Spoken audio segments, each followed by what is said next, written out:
Olá, ouvintes! Começa mais um Conversa Criminal, o seu podcast sobre ciências criminais. Sou Augusto Rodrigues, advogado criminalista.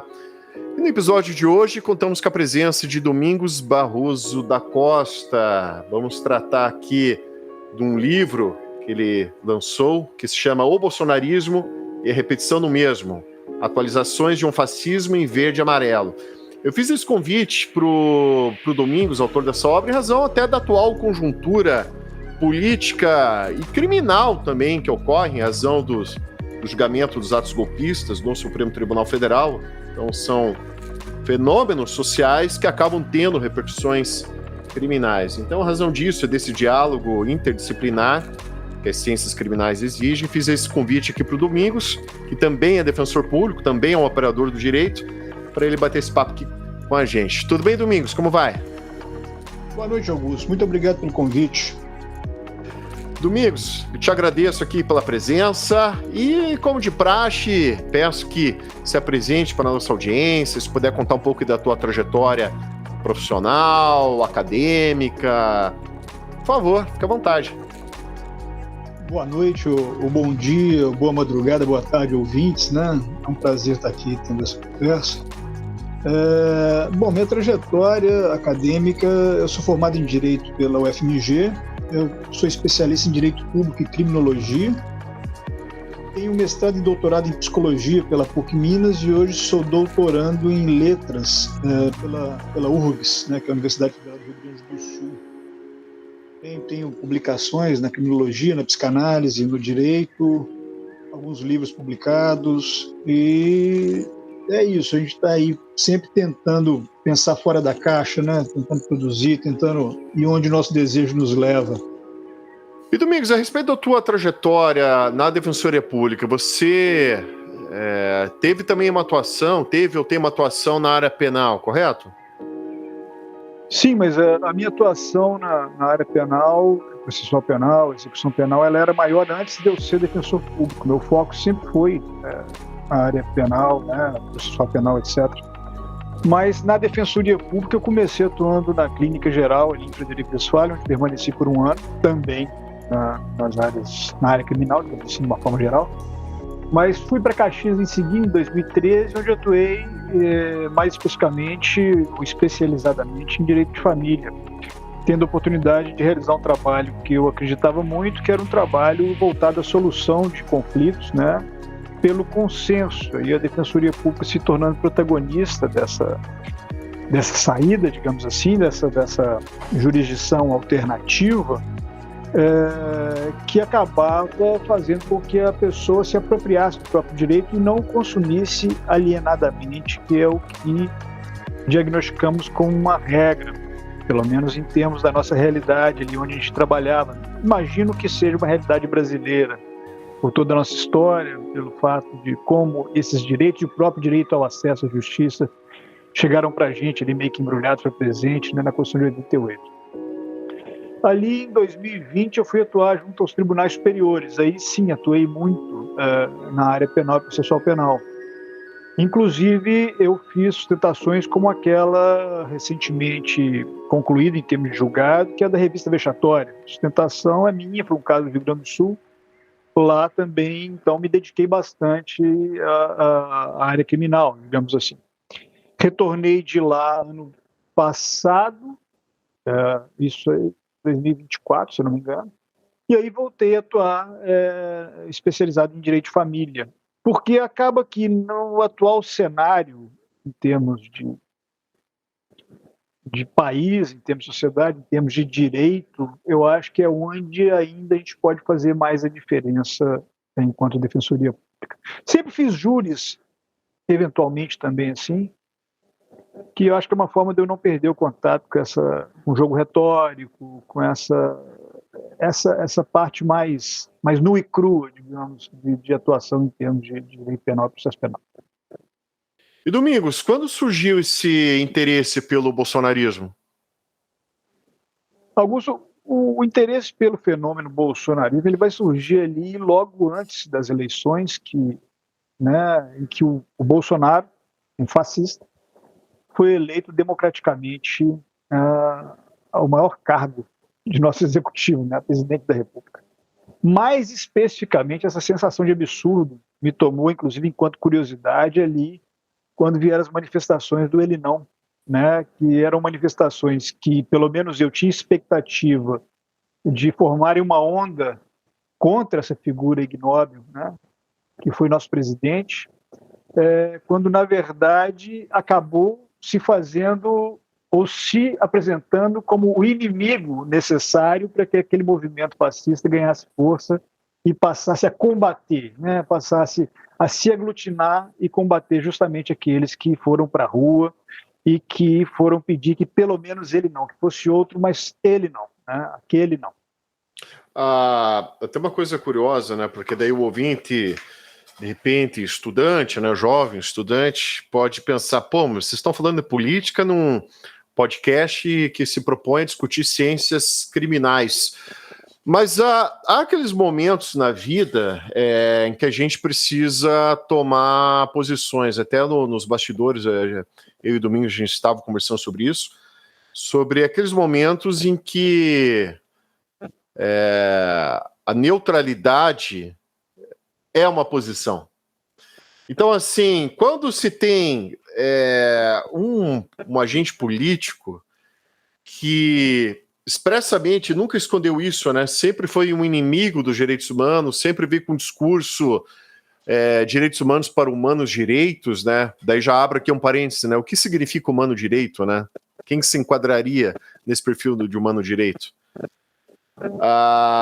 Também tem um post aliás, uma foto que resgataram de um cartaz que ele levantava, né? Direitos humanos, o esterco da vagabundagem. Eu sou militante de direitos humanos, então eu não posso compactuar com alguém que é um algoz dos direitos humanos. Então, essa é uma postura importante para nós, operadores do direito, defensores do Estado Democrático de Direito, defensores da Constituição, dos valores constitucionais, ter esse posicionamento contrário a esse tipo de pessoa, que tem que ser expurgada da vida política do país, pois ações dessa pessoa causam consequências, principalmente para aqueles que são mais fragilizados, que estão nas comunidades periféricas, principalmente pessoas negras, né, que são alvos ali da seletividade policial, principalmente da letalidade policial.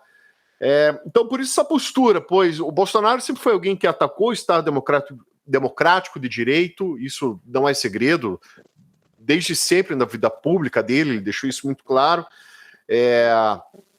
Ele também sempre foi um defensor da letalidade policial, é uma bandeira que eu milito, é o combate à letalidade policial. E enfim, a gente não pode normalizar esse tipo de pessoa como se estivesse dentro do campo democrático e dentro do jogo político, né? A gente não pode normalizar. E lembrando que o direito, como eu sempre gosto daquela frase que eu gosto de repetir, né? O direito ele não é um simples fruto do pensamento jurídico, né? Da teoria, da doutrina jurídica montada nas academias. Não, pelo contrário, o direito ele é um fruto das relações sociais e das relações de poder. Então, direito e política está muito entrelaçado, né? Então, por isso esse posicionamento aqui, né, contrariamente a tudo isso que o Bolsonaro e seus asséculos defendem. Então, por isso que eu reforçando aqui esse convite ao doutor Domingos Barroso, né? E, desculpa, eu estou falando até mais que o convidado aqui nessa conversa criminal e, né, fiz essa primeira pergunta sobre esse interesse a respeito do bolsonarismo, o qual o doutor Domingos produziu essa sua obra, né, esse seu livro, que também faz uma abordagem através da psicanálise, correto, doutor Domingos? Correto, mas eu gostaria de parar um pouco nesse ponto que você aproveitou, até para poder também alertar quanto a eventuais pretensões de neutralidade. O direito ele é fruto da política, né? O direito sem poder, e o poder diz de política, a política diz de poder, ele não existiria, digamos assim. E quando a gente pensa no Bolsonaro enquanto fenômeno fascista elevado ao poder democraticamente, a gente tem que pensar isso num contexto de um país extremamente violento e inseguro. Uma insegurança que ela é revelada por números, mas mais do que os números, ela é transmitida como cultura de medo, né? Então há um medo da população, né, do criminoso que virou um verdadeiro bicho-papão, e que esse personagem, mais uma vez ignóbil, passou a vida dizendo combater, porque na real nunca combater. Né? A gente tem vários estudos que mostram que ele é parceiro da criminalidade fardada. Né? Ele é parceiro de uma criminalidade oficializada, daquela criminalidade que tem a letalidade contra os povos negros. Né? E não é à toa, inclusive, quando eu falo do bolsonarismo e da repetição de um mesmo, essa repetição do mesmo vai dizer justamente de uma repetição do paradigma escravocrata, que com Gessé Souza, como ele diz, está na base da nossa sociabilidade. Então o Bolsonaro nada mais é do que um oportunista que surfou nessa insegurança expandida Brasil afora, não sem amparo na realidade, para se eleger, mas repetindo aquele senhor daquela sociedade escravocrata, aquele senhor da opressão, aquele senhor que tem neocapatazes para fazer o serviço sujo que ele não fazia. Né? Neofeitores, e aqui não preciso nem nomear as instituições que geralmente protagonizam esse papel, né? Mas os números e as maiores vítimas dessas atuações não são muito claras, a população negra, como você mesmo disse. E então, assim, é impossível dissociar o Bolsonaro de fenômenos de interesse jurídicos, não só em termos do que é a teoria geral do direito, da política, mas em termos de direito penal, em termos de criminologia, em termos de execução penal, em termos de política de segurança pública, né? Em termos de política pública de segurança também. São conceitos que podem ser distinguidos. Né? É muito importante. E é muito importante também trazer aqui a discussão para pensamento quanto apoio esse sujeito teve do universo jurídico, né? Dos profissionais do direito. Coisa que não é novidade no Brasil, mas que nos faz pensar, né? Como é que alguém de um universo jurídico que depende do uso livre da palavra, assim como se dá na psicanálise, né? O profissional do direito ele depende do uso livre da palavra. Né? Como é que alguém que depende do uso livre da palavra, inclusive para comer, para pôr o pão na mesa, defende alguém que promete cercear o uso livre da palavra? Porque isso é uma ditadura. Ditadura que ele sempre foi apaixonado por ela, que ele sempre defendeu, mesmo estando inserido democraticamente no Estado de Direito pelo voto. Então, assim, é uma aberração. O Bolsonaro ter podido se candidatar já é uma aberração, porque ele prometia, como fez no Acre, se eu não me engano, com o pedestal de microfone, fuzilar a esquerda. Então, assim, é claro que houve, como sempre há, uma união de forças da direita, de interesses econômicos, para viabilizar aquela candidatura, que num país que fosse minimamente sério em termos de controle de liberdade de expressão, porque numa democracia nenhum direito é absoluto, né, nenhuma liberdade é absoluta, aquela candidatura já teria que ser inviabilizada tão só por esses discursos. O Bolsonaro já era para ter sido inviabilizado enquanto político, né, se não antes, ao menos desde a declaração de voto que ele fez pelo impeachment da Dilma, em nome de um torturador, contra uma mulher que foi torturada. E lembrando, doutor Domingos, outro fato também em 1999, em que ele defendeu o fuzilamento do então presidente da República, Fernando Henrique Cardoso. Sim, que, se eu não me engano, foi na mesma ocasião em que ele falou que a ditadura falhou porque não matou 30 mil, né? Que a falha da ditadura foi ter torturado e não matado. Pelo menos 30 mil, tinha um número que envolvia a fala dele. Teria que para ter uma solução para isso, teria que matar no mínimo, fazer um trabalho que a ditadura militar não fez. Matar, uma guerra civil, matar no mínimo 30 mil, né? Foi parafraseando algo nesse sentido. Inclusive o Fernando Henrique Cardoso. Não vamos deixar ele fora, não. Inclusive Fernando Henrique Cardoso, perfeitamente. Perfeitamente.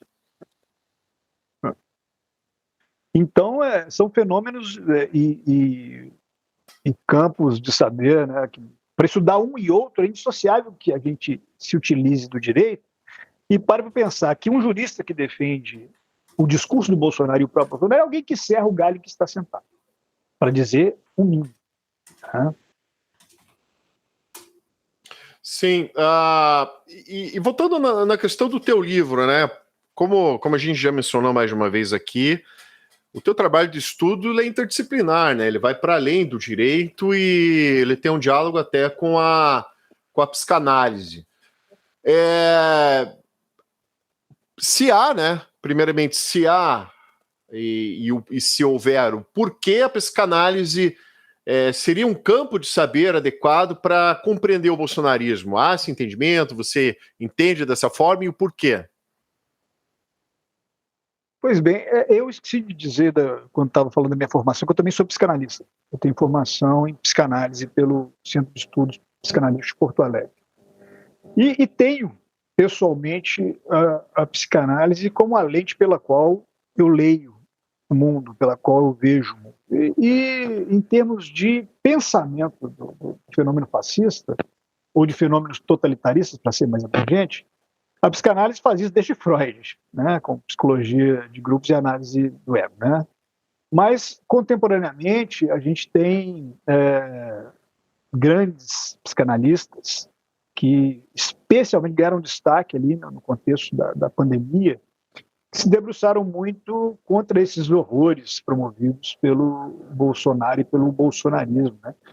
Como tem o Christian Dunker, o Safat, né? O João César Castro Rocha, se não me engano, também é psicanalista, né? A Maria Rita Kel falando de ressentimento nesse contexto fascistoide. Então, assim, a psicanálise ela é um campo muito rico que te possibilita analisar não só o sujeito, mas como o próprio Freud frisa na psicologia das massas, ou psicologia dos grupos, né? Analisar uma coletividade, seja massa, seja comunidade, instituída por esse sujeito, né? O Freud tem uma frase, para resumir, que ele fala que toda psicologia é também social. E aí eu complemento, em outras obras também, a gente funciona num tripé, que tem o sujeito, a lei e o outro. Tem uma sociedade, né, que não tenha sujeito, eu não tenho um sujeito que não vive em sociedade, e eu não tenho nenhuma dessas convivências que não seja mediada por uma lei, essa lei com L maiúsculo, que é a lei do grande outro, das grandes narrativas que ordenam determinado grupo. Então, a psicanálise, para mim, é uma lente importantíssima e fundamental. Claro, não é a única, né? Mas ela, para mim, é uma lente privilegiada para que a gente analise fenômenos como é o caso do bolsonarismo.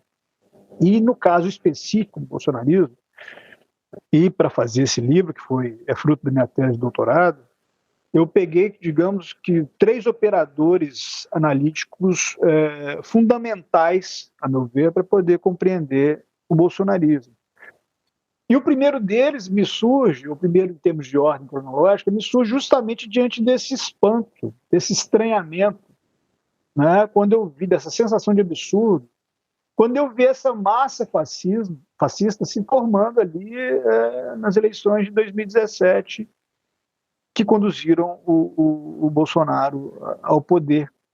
Porque o Freud tem um texto que chama O Estranho Familiar, em que ele vai dizer de uma mescla, uma Heimlich,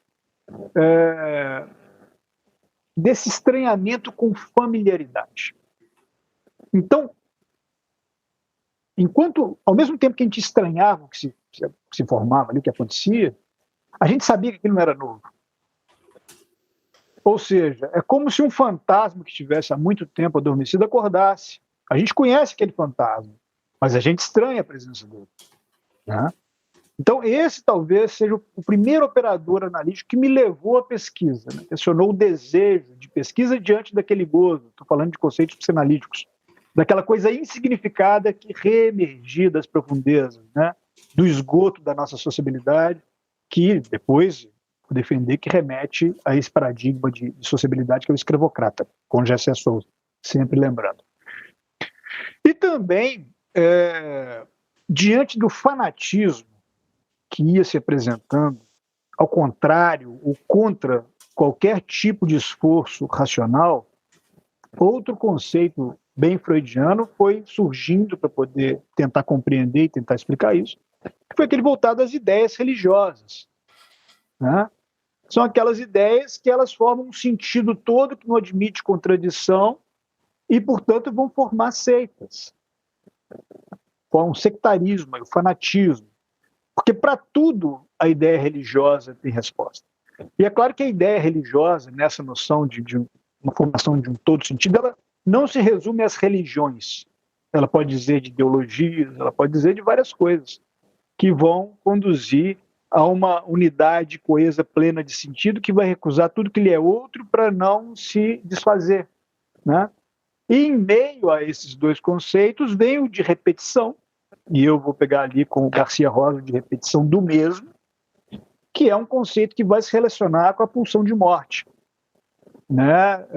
Digamos que pulsão de morte e de vida em psicanálise elas trabalham imbricadas, sendo que a pulsão de vida ela vai tentar fazer com que aquele organismo morra, mas do jeito que ele deve morrer, enquanto a pulsão de morte vai acelerar esse processo, contrariando as pulsões de vida, visando a um grau zero de tensão, que é a inércia da morte.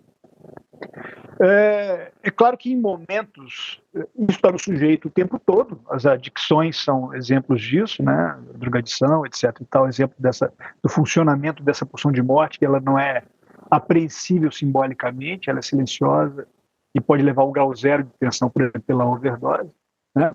Mas isso eu defendo junto com autores como Denis Robert Dufour, Jean-Pierre Lebrun e outros, que vão falar que essa pulsão de morte pode se manifestar também coletivamente. E uma das formas, um dos fenômenos que podem caracterizar essa espécie de gozo rumo à overdose da humanidade é justamente a expansão totalitarista e a expansão fascista, né? Que é uma espécie de suicídio da espécie. Uma espécie de rebanho rumo ao abismo, rebanho por contaminação rumo ao abismo. Então, ideias religiosas, estranhamento, repetição do mesmo, são as três matérias da psicanálise, os três eixos psicanalíticos que eu uso para poder tentar amarrar as conclusões, amarrar as argumentações que eu teço nesse livro. Foi interessante essa tua abordagem a partir da psicanálise, pois fenômenos sociais, normalmente a gente lança a mão da sociologia, né, para tentar, da história, né, para tentar entender esses fenômenos, né, até pensando, puxando, né, também para o direito, pensando também, professor Jacinto, né, que normalmente para tentar explicar alguns fenômenos no processo penal, também lança a mão da psicanálise, ou mesmo o professor Joeri Cirino, dentro ali da criminologia, né, ele também lança a mão disso. Então é muito interessante você, para tentar, né, para fazer análise desse fenômeno social, político-social, também lançar a mão desse ramo do conhecimento. E a respeito do bolsonarismo, muito, né, se coloca, tentar etiquetar esse fenômeno político-social, né, como só um movimento conservador ou um movimento fascista. Como você enxerga, como você situa o bolsonarismo no Brasil? Bom, como estava dizendo, aí opera uma repetição do mesmo, né? A gente está lidando com várias insatisfações que, num determinado momento, vão emergir e vão ser captadas, cooptadas e instrumentalizadas por um determinado grupo. Isso aconteceu em 64, né? Só para pegar a história mais recente. E a minha aposta e a minha tese é de que essas energias se viram disponíveis, especialmente ali a partir de junho de 2013. E todas elas, digamos, que abraçaram um rótulo antissistema, né? Essas insatisfações começaram meio que todo mundo achando que era a esquerda, depois elas foram sendo cooptadas pela direita, mas tudo girando em torno de uma insatisfação contra o sistema, tudo que diz respeito ao que é jurídico, ao que é político, ao que é social brasileiro.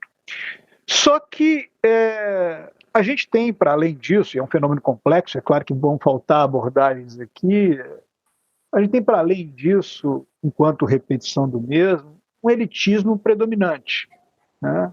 A gente tem, para além disso, um espectro à direita que tem muito mais habilidade para poder manejar algo que então surgia com toda a força, que são as redes sociais. As redes sociais que, inclusive, permitiram, numa velocidade algorítmica, que multidões se tornassem uma massa bolsonarista, né?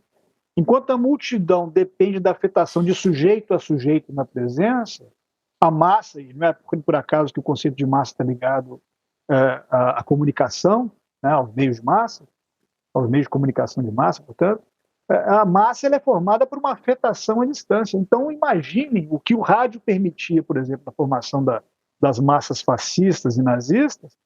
Imagine o que isso se transformou em termos de potencialização com as redes sociais, com os algoritmos, com a formação de bolhas. Então, ali, né, faltou à esquerda melhor se aproveitar desse anseio antissistema e até direcionar melhor esse ódio que ele emergia, porque trata-se de reciclagem de afeto. O primeiro afeto que a gente tem é o ódio daquele terceiro que nos priva do objeto que nos nutre, geralmente relacionado à mãe, a figura materna. Né? Não precisa ser exatamente a mãe, mas a gente se torna sujeito quando um outro vem e nos toma aquilo que nos faz pensar inteiros, em termos narcísicos. E a massa, isso é muito curioso, a massa meio que reedita essa plenitude narcísica, essa perfeição narcísica.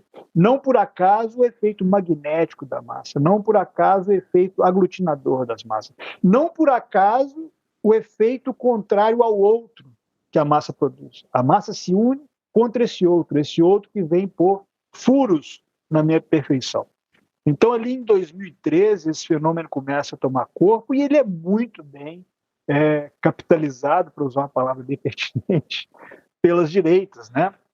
Pelas direitas que vão conseguir promover o impeachment da Dilma, ali em 2016, e pelas direitas que vão abraçar o bolsonarismo em 2018, e pelas direitas que vão se rachar, porque uma não vai aguentar o mau cheiro da outra, e inclusive apoiar o retorno de nossa centro-esquerda, não vou falar nem de esquerda, mas de nossa centro-esquerda ao poder com Lula. Né? Então, assim, a gente trata de uma capitalização de afetos que se reúne em torno dessa ânsia antissistema, que aconteceu em 64, tanto que o Jânio Quadros foi eleito, né? Era uma figura completamente que se associava, totalmente voltada a um discurso antissistema. Acontece de novo agora com o Bolsonaro. Agora, é claro que as massas elas não primam pela crítica, porque a crítica desfaria a massa. Porque alguém acreditar que o Bolsonaro, um mau militar, como disse o próprio Geisel, que saiu meio que chutado do exército, só não foi por causa de um racha do exército. Aí garantiu um acordo não unânime para ele, para não ser expulso. E que vive a vida inteira como vereador e deputado federal. Como é que o sujeito desse se diz antissistema e alguém acredita nisso? Não tem sujeito mais sistema do que ele. Né? Mas é um discurso que tem a força do ódio e a força transformadora, destruidora de todo esse ódio que ele capitalizou e surfou nele. O discurso antissistêmico ele é muito sedutor e, como você mesmo mencionou, em razão dessa insatisfação popular, que é uma insatisfação geral, colocado no estado das coisas, né? Considerando uma série de fatores, né? Por exemplo, a classe trabalhadora, uma situação cada vez mais precarizada, os postos de trabalho formal cada vez mais diminuindo, né? Isso já começa desde um processo de desindustrialização do país que vem ali a partir dos anos 80, e hoje a classe trabalhadora, em razão dessa precarização, temos situações em que a pessoa com uma formação, um engenheiro, por exemplo, tem que recorrer ali a um Uber, ou uma outra situação que a pessoa ali tem que também recorrer a essas entregas por aplicativo, sempre assim matando um leão por dia, né? Vamos colocar dessa forma. Ou o trabalhador também formal, que tem que acordar de madrugada, pegar o ônibus lotado, ir até o seu trabalho, tem toda aquela jornada de trabalho, retorna da mesma forma, ônibus lotado, mais de hora em trânsito, um salário ali que tem uma dificuldade enorme para poder pagar as contas básicas, poder pagar o aluguel, poder fazer as compras do mês, poder comprar roupa, comida. Então isso vai gerando uma satisfação, dado o estado das coisas, né? considerando mesmo a institucionalidade no Brasil, se olhar, por exemplo, o Poder Judiciário, né, ou o Ministério Público, em que há bons salários ali, há uma série de penduricalhos, férias de 60 dias, auxílio moradia, uma série ali de verbas indenizatórias que ultrapassam o teto constitucional, somados às verbas remuneratórias, né, desses agentes do sistema de justiça, o que na sociedade isso vai gerando uma revolta. Daí quando vem um sujeito que vem com um discurso completamente antissistêmico contra tudo isso que está aí, né, vai atraindo certamente toda essa... vai aglutinando toda essa insatisfação popular que tem ali uma esperança na mudança, né? Isso que a massa busca, e o discurso fascista é um discurso demagógico e que acaba angariando, né, todo esse apoio para chegar ao poder e, para o fim, acabar aprofundando, né, todas essas desigualdades sociais que tem, porque sabemos que no governo passado não teve nenhum ataque, né, a esses privilégios, vamos colocar assim, dessa casta, né, do serviço público. Pelo contrário. E isso que eu digo assim, o Poder Judiciário nunca teve ali uma revisão, né, dessas desigualdades. Lembrando, temos um dos judiciários mais caros. Então, essa insatisfação popular acaba assim, surgindo e esse discurso fascista ele vem aí para se oferecer como alternativa a isso. Mas ele é curioso que, ao mesmo tempo, ataca também o judiciário, que seria ali o anteparo da Constituição da República. O Supremo Tribunal Federal, como guardião da Constituição, de modo a garantir a institucionalidade, o bolsonarismo também veio atacando essa institucionalidade desde o início, né, com também esse objetivo de destruir toda a ordem constitucional inaugurada em 1988 com a nossa Constituição Cidadã.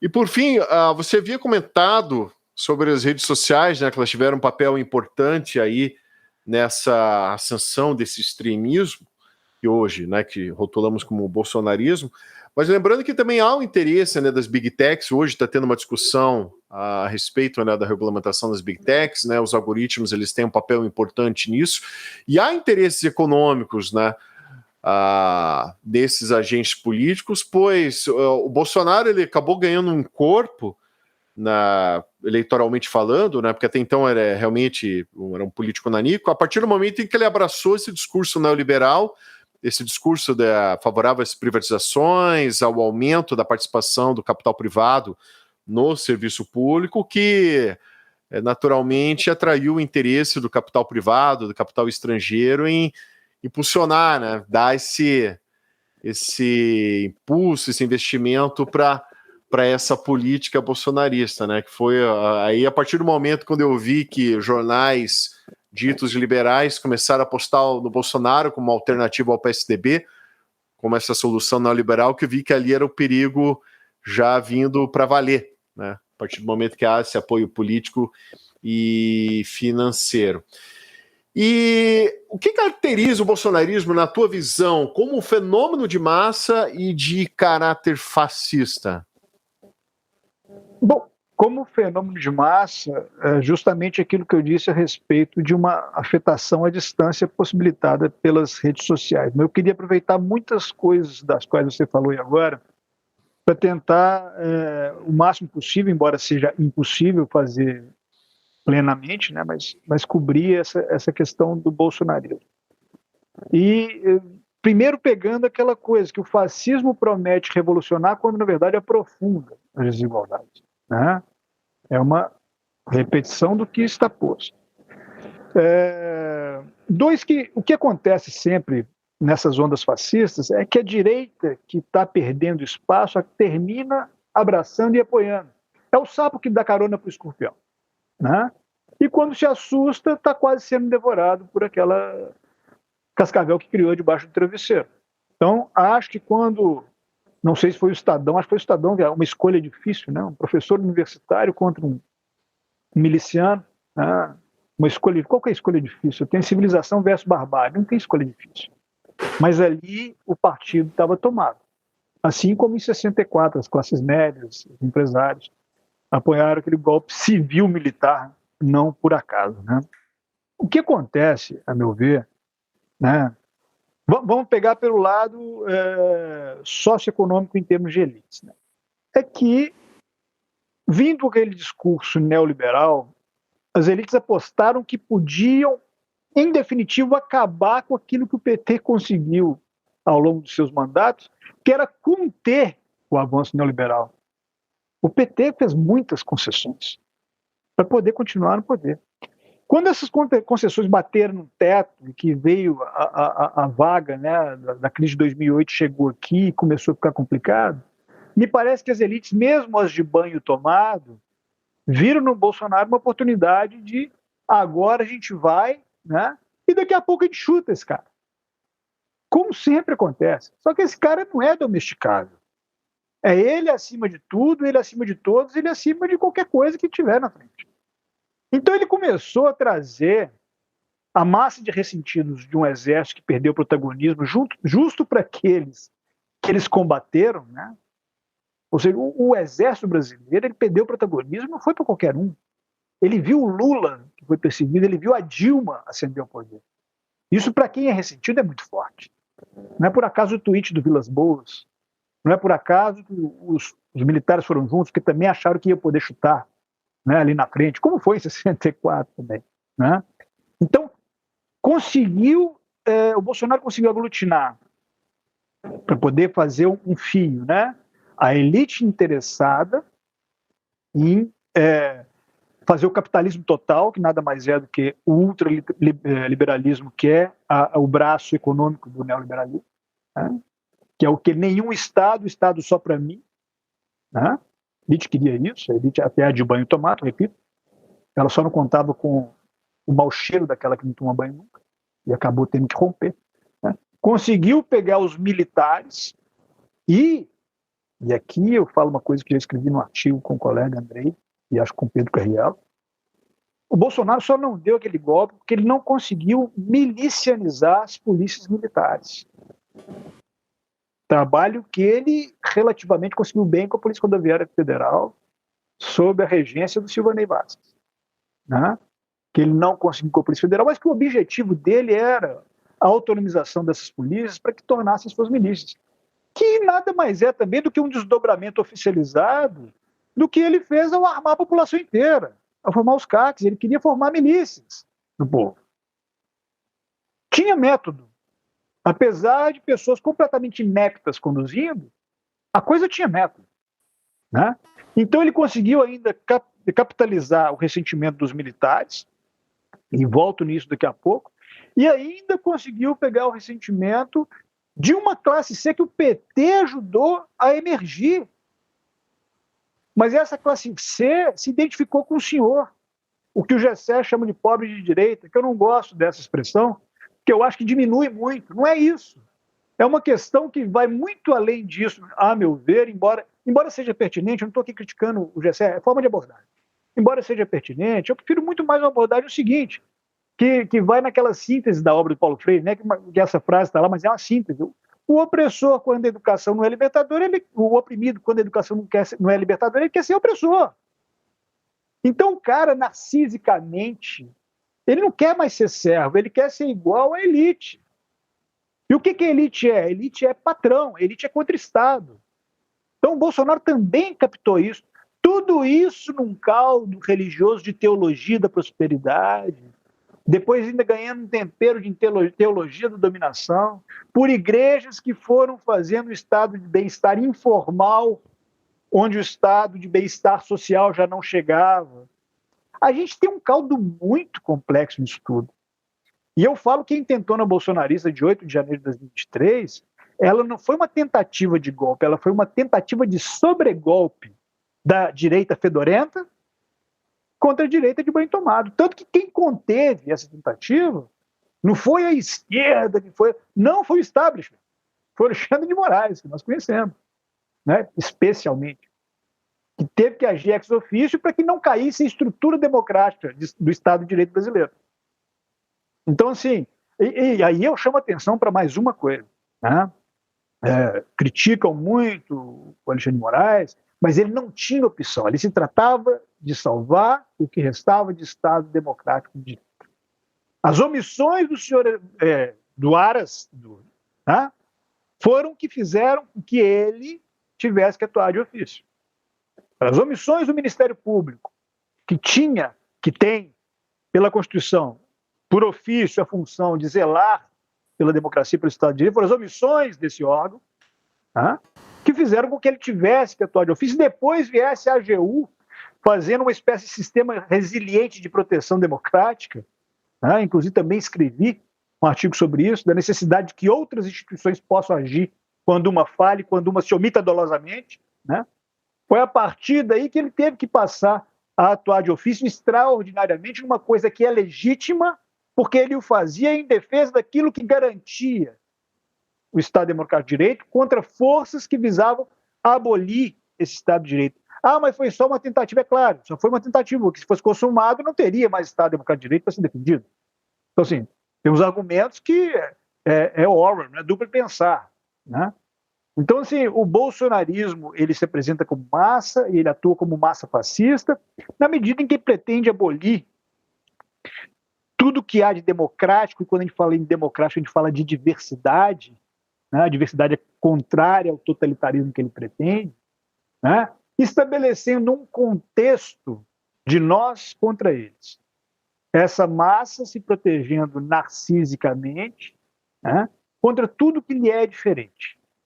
Tudo que é diferente ao que identifica os sujeitos afetados pelas mesmas paixões nessa massa, vira inimigo. E esse inimigo hoje no Brasil de uma forma completamente bizarra, porque a gente também fala de bizarrice, não só ética como estética, né? Definido como comunista. O João Agripino Dória foi chamado de comunista. Né? Então, assim, aí a gente vê que a crítica é demitida, porque a crítica pode fazer furo e pode fazer ruir a estrutura totalitária. Né? Se houvesse um mínimo de crítica, isso não seria pertinente. Né? Então, assim, é assim que essa massa se formou, capitalizando esse sentimento antissistema, que ia tanto de uma classe baixa até as elites. E eu falo que no movimento bolsonarista tem os de fé e os de má fé, porque tem quem puxa as cordinhas e quem vai acreditando naquilo que está fazendo, sem o mínimo de crítica. É assim que essa massa anda e tenta dar um golpe que é contido por aqueles que não, peraí, aí você vai foder a gente, né? Com perdão da expressão. Porque é o seguinte, para o Bolsonaro se manter no poder, a ideia dele era inchar o Estado, ele dependia do inchaço do Estado. Não é por acaso que houve mais de 6 mil militares no governo civil bolsonarista. Então, assim, isso é contrário ao interesse neoliberal. E foi aí que se viu que, não, peraí, não tem como conter esse cara. Esse cara foi contrário ao uso de máscara. Esse cara foi contrário à vacinação. Nem a elite brasileira, por mais perversa que seja, ela quer isso. Se o Bolsonaro fosse minimamente inteligente, ele teria subsidiado os mais pobres, fossem os empresários mais pobres, as pessoas mais pobres, investido na vacinação e aqui teria chegado antes da maioria dos lugares do mundo, teria não sabotado o uso de máscara e ele estaria reeleito. Mas aí até tem um detalhe interessante, né, que dizem que a ação integralista brasileira ela não vingou por excesso de intelectualidade, porque era o Gustavo Barroso, o Plínio Salgado e o Miguel Reale, pai, jurista, famoso, não nos esqueçamos jamais, né? Até porque quem pediu o impeachment da Dilma foi o filho dele, Reale Júnior, né, com a Janaína Pascoal e Hélio Bicudo. Olha como o pai era militante e integralista, lembrando.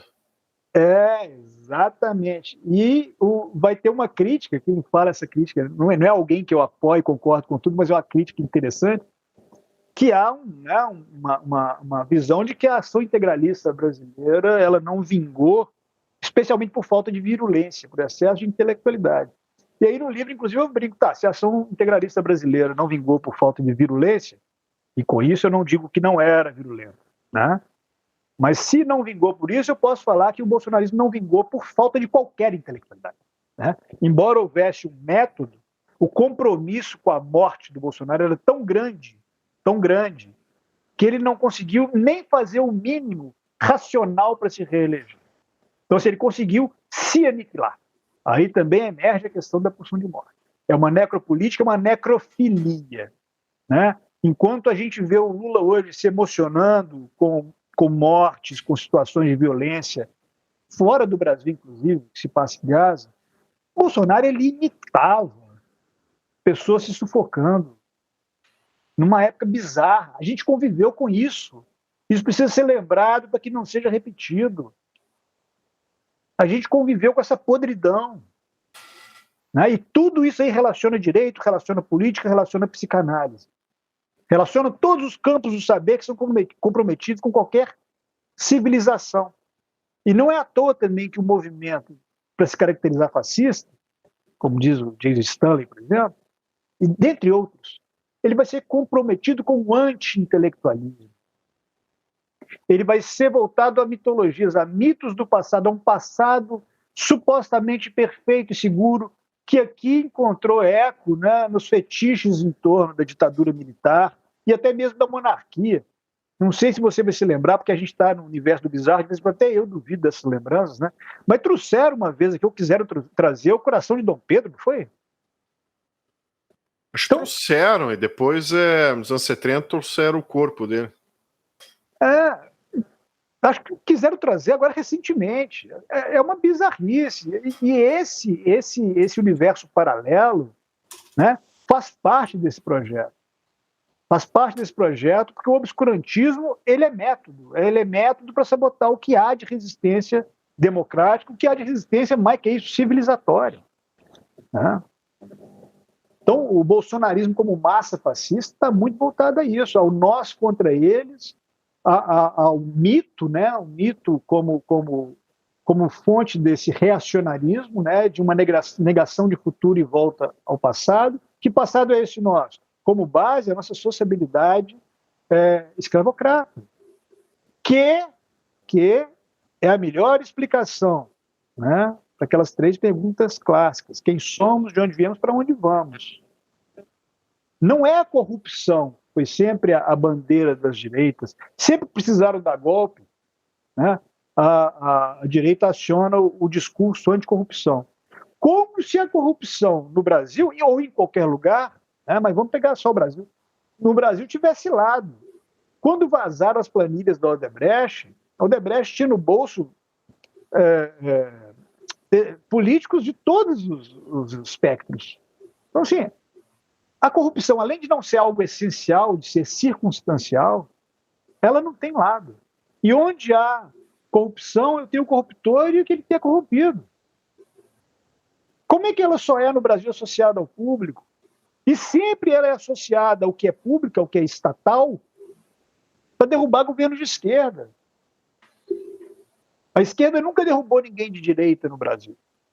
Então, todos esses fantasmas que nos fazem Brasil, que nos fazem brasileiros, foram muito bem amalgamados e acionados, instrumentalizados, capitalizados pelo bolsonarismo para chegar no poder, né?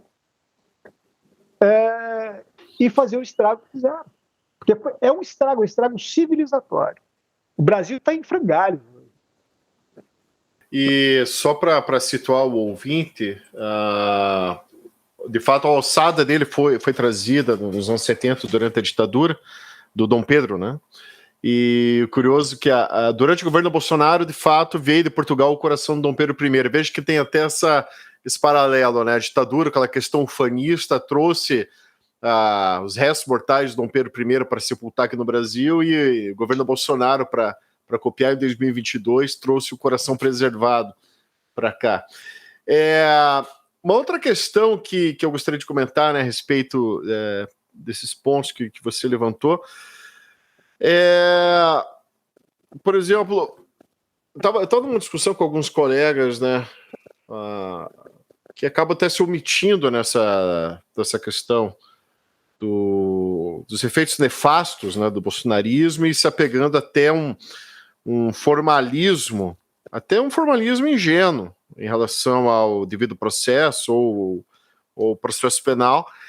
E você trouxe um aspecto interessante de analisar o todo, né? E que o Supremo Tribunal Federal, a partir do relator, o ministro Alexandre de Moraes, passou a agir a partir da inércia do Ministério Público, da PGR, que até então na época era o Augusto Aras. É interessante citar, né, tem uma frase do jornalista Ivan Lessa que de 15 em 15 anos o Brasil esquece o que aconteceu nos últimos 15 anos, né, que são tantos fatos que vão ocorrendo, e realmente teve toda essa ação do Supremo como uma proteção da institucionalidade, que é a República, a democracia constitucional, né, com a estrutura de 88, estava ruindo, com essa inércia mesmo do Ministério Público que deveria ali agir, e o Supremo Tribunal Federal teve que tomar a frente.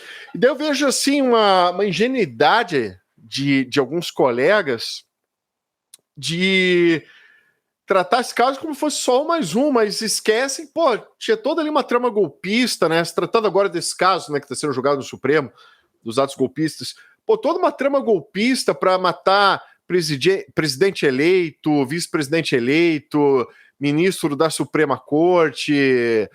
Essas pessoas não sabem que é uma ditadura, que foi ditadura militar, quantos sequestrados, desaparecidos políticos, torturados, assassinados, e ficam assim simplesmente naquela postura do pessoal tocando violino enquanto o Titanic está afundando, sabe?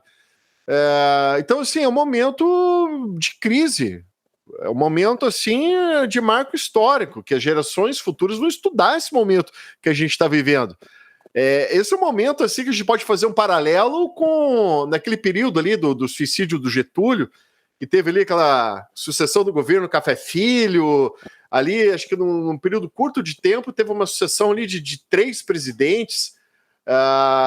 E outra questão também, uma crise institucional que teve na época da eleição do Juscelino Kubitschek, em que a UDN golpista, né, queria dar um tapetão ali para não deixar o Juscelino tomar posse. O Marechal Lott teve que, digamos, dar o golpe da legalidade para garantir, botar tropa na rua para garantir a posse do presidente eleito, que era o Juscelino Kubitschek. Então tem esses momentos históricos, né? E esse momento de hoje é um momento histórico, né? É um momento assim que como eu mencionei, as gerações futuras vão estudar. E, enfim, caminhando já para o final das conversas e aproveitando esse comentário que eu fiz, o que você enxerga, né? Quais são as suas perspectivas para o futuro? Você enxerga uma saída para estudo, uma saída para essa crise? Você enxerga que há uma possibilidade de a gente voltar numa normalidade institucional, democrática? O que você pensa a respeito?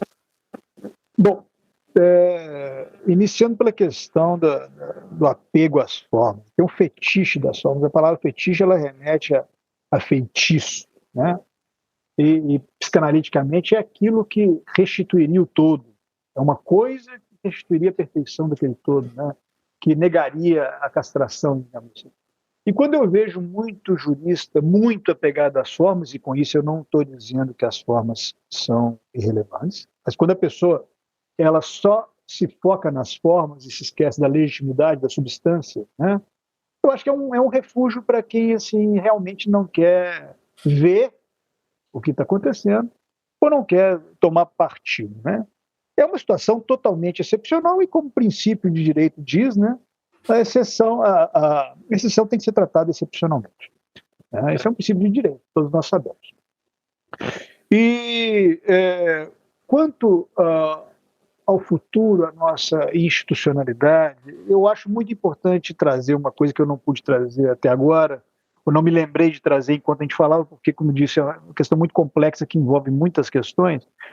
Quando eu falo que essa massa bolsonarista ela é contrária à racionalidade, que seria a instauração da dúvida que desconstrói qualquer unidade perfeita, digamos assim, eu estou dizendo também que essa massa funciona por afetos, pelo acionamento de afetos. Afetos como o ódio, o ressentimento, o medo, né? E não há razão que vingue sem afetação. Então, o que eu acho necessário, em termos de campo progressista, para que possa restabelecer uma institucionalidade democrática, é a necessidade de investir na habilidade para captar esses afetos, inclusive o ódio, medo, ressentimento, e transformá-los também a partir da razão, para que eles voltem a ser investidos em causas, né, que, por exemplo, visem combater a injustiça social. A investida dos Estados Unidos contra nós, por exemplo, agora é um momento perfeito para isso. Que a gente tem alguém grande querendo bater em nós frente a este grande pequeno. É hora da gente se unir, então, né? Capitalizar esse ódio contra esse grande que quer nos aniquilar para se afirmar brasileiros, para que a gente possa se unir de volta em torno de um sonho de Brasil comum, né? Fora de projetos autoritários, fora de projetos que visem a fortalecer uma única família no fim das contas, porque é isso que restou exposto agora. Não é por acaso que a gente vê um monte de antipetista ou bolsonarista de ocasião pulando do barco. Porque ficou muito escancarado agora que o projeto era voltado a uma família. Uma família que sempre foi voltada só para si, né? Uma família que sempre apoiou milicianos, que premiou milicianos, que homenageou torturadores, que trouxe para se fortalecer o tal do ódio antissistema, esses afetos que se voltavam contra toda a desigualdade do sistema, mas que não sabiam bem de onde vinha aquilo. É hora dos campos progressistas mostrarem de onde vem isso e trazer para si todos esses afetos para voltarem a dar para o país algum horizonte comum, né? Em que a gente possa se estabelecer como comunidade, em que a diferença tenha lugar, em que o outro tenha lugar. E não só que os iguais, patologicamente, narcisicamente, vão se afirmar diante de todo mundo que não seja o mesmo deles, né? A possibilidade de saída que eu vejo é essa. Não é um trabalho fácil, mas eu acho que a gente está num momento muito favorável a isso, até porque, para quem pensa um pouco, para quem deixa a crítica entrar, para quem deixa a razão agir, fica muito claro quem está do lado certo da história. Acho que mais do que nunca, a gente já não tem um momento que está borrado, né? A gente tem parece que a pessoa leu 1984 e tomou aquele como roteiro do filme que a gente vai fazer.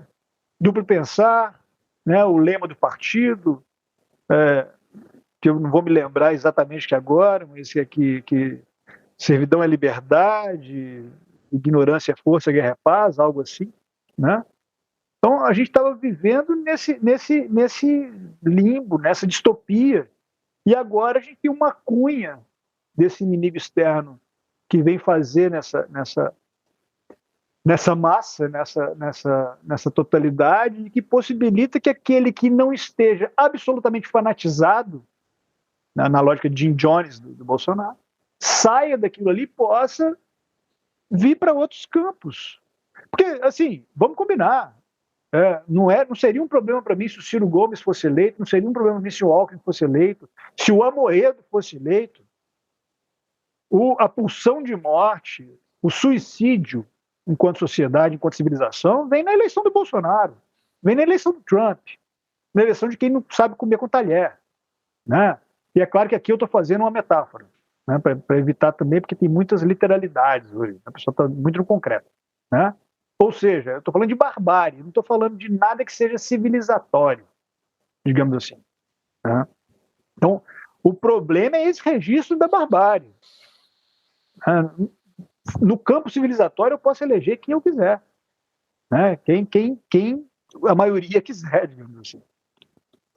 A gente até tinha mencionado a questão da forma, do formalismo, e essa até ingenuidade, ou apego ao formalismo, e só lembrando, forma é garantia, né, de pensar no sentido de garantia de direitos, né, mas como você falou, situações excepcionais precisam de medidas excepcionais, né, lembrando que nenhum direito, também se a gente pensar numa perspectiva de direitos fundamentais, nenhum direito é absoluto, nem a vida é um direito absoluto, né?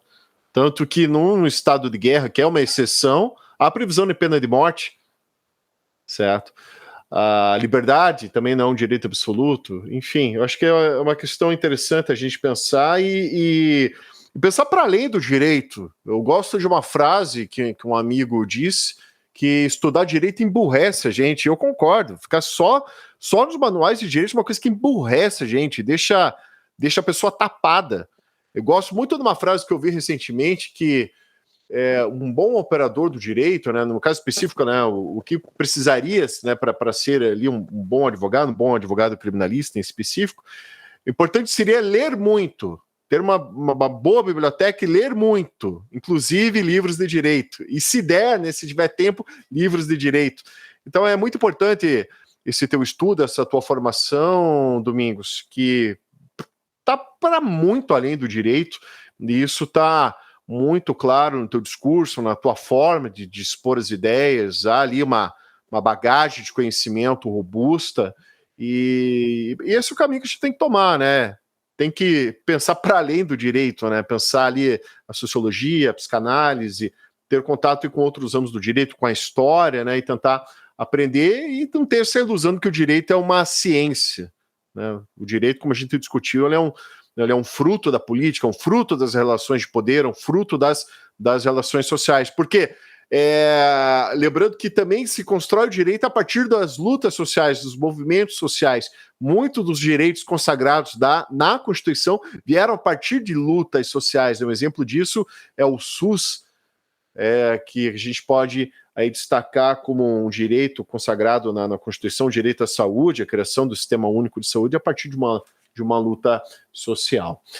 Bem, estamos caminhando para o final desse nosso episódio. Quero agradecer mais uma vez a presença aqui do Dr. Domingos Barroso. Muito obrigado por esse papo muito interessante. Temos que pensar, de fato, as ciências criminais para muito além daquele básico, né, daquele feijão com arroz. E o Dr. Domingos trouxe aqui esses temperos, essa pimenta, assim, para a gente poder incrementar o nosso conhecimento, vamos dizer assim. Deixa aqui também espaço aberto, Domingos, caso queira passar algum recado, uma consideração final, fazer alguma divulgação de trabalho, projeto, livro, rede social, por favor, fique à vontade para passar o recado para a nossa audiência. Eu gostaria de agradecer muito o convite para fazer esse, que é meu primeiro bate-papo com esse livro recém-lançado, né? O Bolsonarismo e a Repetição do Mesmo, atualizações de um fascismo em verde e amarelo. Como o próprio Dr. Augusto disse, eu acho que pensar o direito fora do que ele é na relação, na vida, né? Tornar o direito letra morta é muito empobrecedor, assim, e isso está estampado em quem se apega às formas. E aí eu vou com o Lênio, não só nisso, mas eu acho que a crítica que ele faz ao ensino jurídico é muito pertinente. Você falou de ler os manuais, né? Eu acho que a gente foi capturado por um tecnicismo emburrecedor em termos de crítica. Então, assim, nós que trabalhamos com direito, eu até diria que a gente tem que respeitar mais isso, sabe? Tem que retomar alguma liturgia, mas não a liturgia das formas, das togas, a liturgia de ver o direito vivo, de ver o direito como ele deve ser aplicado, as formas como garantia e não como escudo de proteção de violações de direito, não como carcaça que eu uso para não enxergar o óbvio, né? Porque as formas foram, por exemplo, muito utilizadas para defender as condenações que impuseram ao Lula, quando, na verdade, camuflava uma grande injustiça, né? Então, e outra coisa, a gente tem que ter a dimensão do tamanho mínimo do direito diante de outros saberes. O direito é uma expressão de poder, né? E quem estiver no poder vai dar o direito. Então, assim, a gente tem que tomar muito cuidado com isso, porque a depender de quem esteja no poder, a gente vai nem poder exercer nossa profissão, a gente vai ter o direito de exercer nossa profissão enquanto juristas, enquanto profissionais do direito, enquanto professores, justamente porque nem teremos a palavra livre, né? É a mesma crítica que eu faço quando, e para mim é mais bizarro ainda, quando eu vejo um psicanalista bolsonarista, por exemplo. Pô, mas você depende da palavra livre, de um desejo que possa se manifestar. Você vai estar justamente ao lado de quem não pode expressar desejo, quem não pode usar palavra para chegar nisso, né? Se nós... no direito penal, não preciso nem dizer quão bizarro é isso, né? Eu estou defendendo o arbítrio estatal, é isso. Para quem milita na área criminal, é isso. É o abuso que eu estou defendendo, é o mal policial, né? Então, assim, a gente tem que estar atento às nossas contradições. E aí também pode até nos socorrer de princípios básicos. Mas e a propósito, né? O que legitima o direito enquanto saber, não gosta de tratar o direito como ciência, é justamente a lógica, o princípio básico da não contradição. Então, enquanto profissionais do direito, a gente tem que tomar cuidado com as próprias contradições. Eu vou defender, como processualista, por exemplo, né, um projeto de poder que derruba qualquer garantia que as formas possam assegurar. Eu vou defender, enquanto criminalista, um projeto de poder que derruba qualquer garantia em nome do arbítrio, do abuso estatal. Pô, preciso pensar, não vamos pensar. E eu acho que esse espaço que você deixa aberto aqui é isso, é para pensar, é para avivar o direito diante de todos esses fetiches, diante de todas essas covardias, né? A gente vê uma postura completamente apassivada de quem deveria estar se manifestando em favor das nossas instituições que resistem ao assalto totalitário, ao assalto autoritário. A gente continua sofrendo. É necessário resistir, é necessário criticar. E só por fim, né, para complementar essa tua fala, deixar bem claro que há movimentos aí defendendo a forma, né, forma jurídica, né, do processo, mas lembrando que a violação da forma devido ao processo legal, principalmente em se tratando de lei de drogas, é a regra, né? Não quero puxar muito a discussão para cá, mas é uma provocação que eu gosto de fazer. Quem milita na área criminal e tem contato aí com o processo envolvendo a lei de drogas, esqueça completamente qualquer princípio do direito penal, do processo penal, pois ali a regra é condenar as pessoas sem prova e sem qualquer certeza ou prova assim que pudesse ali comprovar a finalidade, né, mercantil daquela substância. Então, quando se trata ali de drogas, que há uma guerra às drogas, a exceção é a regra, né? Então, o princípio jurídico não vale e ali é uma exibição do direito penal inimigo. Então, é uma provocação que eu sempre gosto de fazer para esses que estão hoje falando de abusos do judiciário, como se fosse uma exceção, mas para quem está na periferia, isso é a regra. Bem, professor, obrigado mais uma vez aí pela presença. Esse bate-papo foi muito interessante.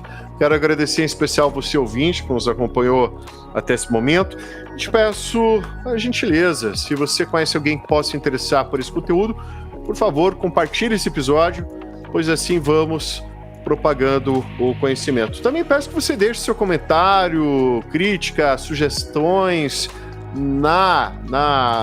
nesse episódio, né, nos comentários desse episódio. Também, se quiser fazer o mesmo nas redes sociais aqui do Conversa Criminal, pode seguir no Instagram, no conversa.criminal. Esse foi mais Conversa Criminal Podcast. Muito obrigado a todos e até a próxima. Um forte abraço. Valeu!